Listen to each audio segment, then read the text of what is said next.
Last 15 to 16 year से जिस तरह से आईसीआई चार्टर्ड अकाउंटेंट्स बना रही है, उसके ट्रेंड को मैंने नोटिस किया और पैटर्न को स्टडी किया। मैंने पाया कि पिछले 3-4 सालों में जिस क्वालिटी के चार्टर्ड अकाउंटेंट और जिस टाइप के प्रोफेशनल्स आईसीआई ने प्रोड्यूस किए हैं वो रिमार्केबल है।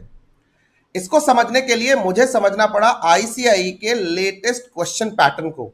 मैंने पिछले 6 से 7 अटेम्प्ट के क्वेश्चन पेपर को अच्छे से स्टडी किया और खास करके अपने पेपर को भी स्टडी किया, एफएमएसएम को स्टडी किया। मैंने ये पाया कि जिस तरह से साइलेंटली आईसीआई अपने एग्जामिनेशन पैटर्न की क्वालिटी को इंप्रूव कर रहा है और मूव्स ले रहा है, वो कहते हैं ना कि पैर के नीचे से जमीन खिसक रही है और पता भी नहीं चल रहा है।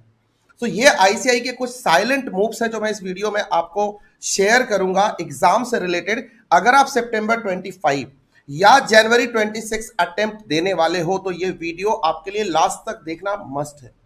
लास्ट तक देखो, चैनल को सब्सक्राइब करो, दोस्तों के साथ शेयर करना, क्योंकि इसमें बहुत इंपॉर्टेंट वैल्यूएबल गाइडेंस देने वाला हूं और ऐसे 5-6 आपको टिप्स देने वाला हूं, ऐसे चेंजेस बताने वाला हूं जिनको आपको अपनी स्टडी में इनकॉर्पोरेट करना है। और इनकॉर्पोरेट करने में कोई भी प्रॉब्लम फेस हो, आप मेरे से कमेंट बॉक्स में कमेंट करना। I will provide you the solution because this is a solution video also. So guys, पहली चीज जो मैंने ऑब्जर्व करी है आईसीआई के पैटर्न में वो ये है कि आईसीआई ने सेलेक्टिव स्टडी को भांप लिया है। जो बच्चे सेलेक्टिव स्टडी करते हैं, लेटेस्ट एबीसी एनालिसिस या सजेस्टेड क्वेश्चंस या सुपर 30, सुपर 50 और सिलेक्टिव क्वेश्चंस और एग्जामिनेशन से पहले जो लिस्ट रिलीज होती है उसकी तैयारी करके जाते हैं, उसको उसने पूरी तरह से क्रैश करना चालू कर दिया है। वो ऐसे ऐसे एरिया से क्वेश्चन पूछ रही है जहां पहले साइलेंटली कभी क्वेश्चन आते नहीं थे। मतलब वो आईसीआई स्टडी मैट के हर नुक्स एंड कॉर्नर से क्वेश्चन पुट कर रहे हैं, आइदर एमसीक्यू के थ्रू, डिस्क्रिप्टिव क्वेश्चन के थ्रू और केस स्टडीज के थ्रू। ये एक बहुत ही वार्निंग साइन है कि हमें अब अपने आईसीआई के स्टडी मटेरियल को थॉरली एक एक क्वेश्चन के साथ कवर करना बहुत जरूरी है, चाहे वो डिस्क्रिप्टिव हो या एमसीक्यू। दूसरी चीज, लाइन टू लाइन आपको आईसीआई मैट को पढ़ना बहुत जरूरी है और बिटवीन द लाइन तो बिल्कुल समझ के चलना, क्योंकि जब रिवर्स इंजीनियरिंग वाले क्वेश्चन आते हैं वहीं से आते हैं। ये पहली बात है।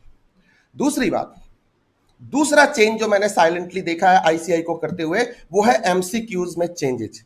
पहले कैसे होते थे, जब नए नए एमसीक्यूज इंट्रोड्यूस हुए थे तुम लोगों को लगता था ये तो केक वॉक है, ये तो 30 मार्क्स फ्री के मिलने वाले हैं। अभी ऐसा कुछ नहीं हो रहा। आईसीआई अपने एमसीक्यूज के लेवल को बहुत अच्छा कर रही है और इसके लिए मैं बहुत सारे टेलीग्राम पे आपको यूनिक एमसीक्यूज प्रैक्टिस भी कराता हूं और नो नॉनसेंस वाले सुपर 200 एमसीक्यूज का सीरीज भी लेके आता हूं यूट्यूब के ऊपर, इसी को टारगेट करने के लिए।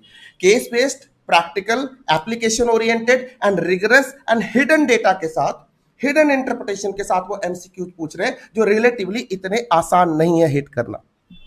तीसरा चीज, तो आपको इसके लिए बहुत केयरफुल रहना है। तीसरी चीज जो बहुत इंपॉर्टेंट मैंने ऑब्जर्व करी है, आईसीआई अपने क्वेश्चन पैटर्न में काफी एप्लीकेशन बेस्ड क्वेश्चन पूछ रही है जिनकी प्रेडिक्टेबिलिटी बहुत लो है।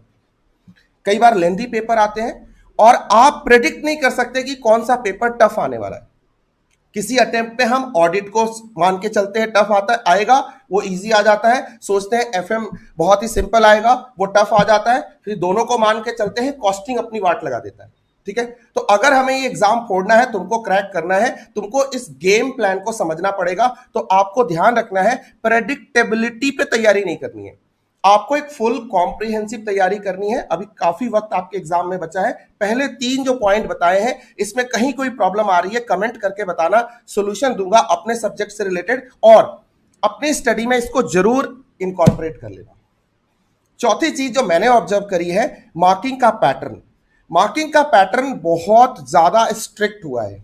आईसीआई चाहती है कि आप लंबे लंबे आंसर लिखने की बजाय, बहुत सारा बाबा ज्ञान देने की बजाय, आप टू द पॉइंट आईसीआई के पॉइंटर के साथ, उसके अकॉर्डिंग एक्सप्लेनेशन के साथ, नीट एंड क्लीन एक्सप्लेनेशन के साथ, exact to the point subject को इंटरप्रेट करो सो दैट कि उसको मार्क्स देना आसान हो। ये बहुत बड़ी इंपॉर्टेंट डेवलपमेंट है जिसमें वो स्टेप बाय स्टेप मार्किंग एक परफेक्ट प्रोसीजर के साथ कर रही है। और इसके लिए जरूरी है कि आपको प्रैक्टिस से परफेक्शन तक की जर्नी तय करनी पड़ेगी। प्रैक्टिस अच्छा करना है और परफेक्शन लेके आनी है। पांचवी और सबसे लास्ट पर पांचवी और सबसे इंपॉर्टेंट चीज जो आपको अब तक वीडियो में जो बने हुए हैं उनको मैं सैल्यूट करता हूं, कमेंट करके बताना कि क्या ये प्रॉब्लम आप भी फेस कर रहे हो जो मैं अब बताने जा रहा हूं। पांचवी सबसे बड़ी प्रॉब्लम है खटाखट अटेम्प्ट। खटाखट खटाखट खटाखट, हर 3-4 महीने में एक अटेम्प्ट। आपका ये, कहीं आप इस ट्रैप में तो नहीं फंस गए हो? आपने एक एग्जाम दिया, बाय द वे वो क्लियर नहीं हुआ, 1.5 से 2 महीने का वक्त बचा है, तुम फिर प्रिपरेशन में लगते हो। ये जो साइकिल है तुम इसको ब्रेक ही नहीं कर पा रहे। आप अपनी प्रिपरेशन का स्वॉट बनाओ, स्वॉट बना के ईमानदारी से एनालाइज करो और उसके बाद डिसाइड करो कि आपको अटेम्प्ट में जाना है या अटेम्प्ट में नहीं जाना है। बाकी इससे ज्यादा कुछ करने की जरूरत नहीं है। आप डिलीजेंटली, स्मार्टली एंड बहुत अच्छे सेल्फ कॉन्फिडेंस के साथ ये तय करो अपने स्वॉट के बेसिस पे कि आपको अगला अटेम्प्ट देना है या उसका अगला अटेम्प्ट देना है, क्योंकि मार्केट फोर्सेस तो आपको अटेम्प्ट पे अटेम्प्ट देने के लिए बोलने वाली है, राइट। मेरे पेपर से रिलेटेड अगर कोई भी प्रॉब्लम आपको आती है, you can contact me over my phone number, ठीक है, 9958300572, और you can take our courses as well, either FMSM का फास्ट ट्रैक या रेगुलर कोर्स, और YouTube वीडियोस बहुत सारे अवेलेबल हैं जहां हमने कोशिश करी है कि कॉम्प्रिहेंसिव स्टडी को प्रमोट करें। तो ICI के इस बदलते दौर में यू हैव टू से all the best and rock the show with these 5 tips. All the best.